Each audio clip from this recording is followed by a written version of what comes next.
Ауыл шаруашылығы ғылымдарының кандидаты Мусатілі Тоханов шубат сусынын құрақ түрінде ұзақ мерзімге сақтауға болатындығын дәлелдеген. Түйе сүті қатерлі ісік және қан диабетіне таптырмас шипа болатынын идея авторы жақсы білет. Тынымсыз ізденістің нәтижесінде шубатты ұнтаққа айналдырудың жолы табылады. Алайда ғалымдар өнімді экспорттаймыз деп бөркін аспанға лақтырып қуанғанымен уәде етілген қаржылай қолдау жетіспеді. Қазір мен естуімше мына Ақтөбе, маңғыстаулықтар осы құрғақ шұбат шығарайын деп жатыр дейді, шығарып жатыр дейді. Бірақ олардың бәріне бізге олар келген жоқ. Бірақ енді біздің жаңағы нелерде біз осы теле ақпараттар арқылы, газет арқылы бәріне неғаннан кейін олар уже соны көріп, естіп, шығарайын деп жатыр. Бірақ патент бізде. Егер біз онымен енді соттасатындай жағдай болатын болса, бұл ненің бәрінің құқығы бізде. Бірақ енді ол қазір енді біздегі заң әлі ондай жетіп піспеген, ол қазір кім болса да сол істей беруі мүмкін.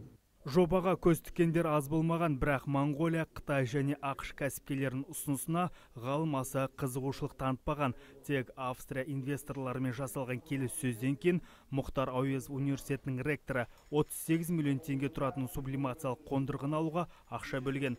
Аппарат жылына 15 тонна құрақ сүт шығаруға қауқарлы. Мусатілі Тохановтың есебінше бұл технология өзін-өзі жарты жылда ақтайды. Моңғолияның Насакдорж деген бір бизнесмені шығып, бізден ол тез сұрады, технологиямен патентіңді қаншаға сатасың деп. Одан кейін жаңағы Қытайдың Луи деген бір кәсіпкері ол да сұрады. Бірақ олардың бәрі былайша айтқан кезде арзан ақшаға алғысы келеді. Ол бізге ақша төлегісі келмейді, тек технологияны анаудап, мынаудап, енді қазақшылап айтқанда алдап сатып, алдап алғысы келгендей болып тұр.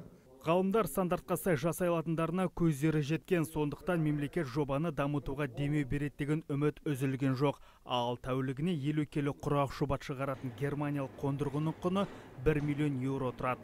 Алдағы уақытта оны да бизнес жоба бойынша сатып алуға тырысып жатыр. Қорыта айтқанда арнайы 50 түйеге шақталған ферманы іске қосуға 420 миллион теңге қажет. Нұржігіт Мамбаев, Сұлтан Шекербеков, ТВК телеарнасы.